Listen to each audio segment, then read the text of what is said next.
as I said to you before, I think the parties actually have a reasonably clear idea of where they should end up with this deal. But that's for them to do, really. I mean, I don't think it's sensible for me to negotiate on these things now. But I think, you know, people can see certain realities. There's also another reality, which is that you need Gaza to be contiguous and joined up with the West Bank. So there are other realities too. That works both ways. But I think in the end, it's for the parties that are going to have to come together and try and negotiate. Of course, but if Hamas لكن إذا رفضت حماس المشاركة ماذا ستفعل؟ لا يمكن بناء دولة فلسطينية في الضفة فقط. Well, I don't think that Hamas can, and I don't think the Palestinian people would let them have a kind of veto on the peace process. I think in the end, the Palestinian people will make up their minds as to whether this deal is a fair one or not.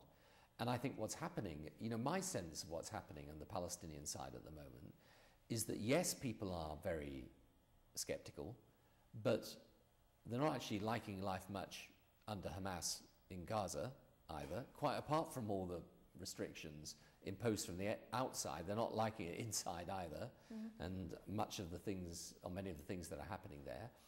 And they do actually think, you know, maybe there is this little light that's opened up in this process. So I think in the end, you know, never ignore the power of ordinary people to make their views clear. And my view is if we can, over the next few months, really get this thing moving again and going again, I think for a lot of the Palestinians, that they will then be giving the support to their own leadership to take it further. أنت في الرباعية تعمل على قرب مع لجنة المتابعة في الجامعة العربية. لقد حضروا بكثافة في أنابلس. السعودية وسوريا كانوا هناك. ماذا تريد من العرب؟ Get behind it. Support it financially in terms of Palestinian state building, because that is without that, this thing will not happen. And get behind it politically.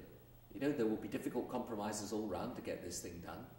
Don't, you know, leave the Palestinians out there in a no man's land with an impossible situation. Get behind them, support them, and also keep up the pressure for a settlement. You know, I think Prince Saud, the Saudi Arabian foreign minister, put it rather well at the conference when he said, you know, to the Americans, you've made this commitment, and to all of us, you've made this commitment, and we will hold you to it. And I think that's an important thing for them too.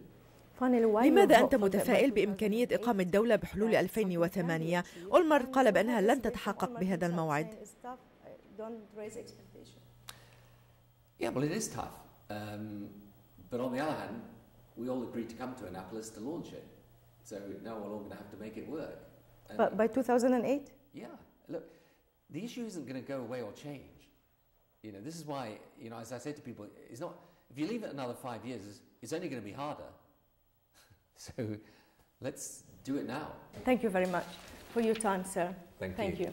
So let's hope that it's going to work, and we all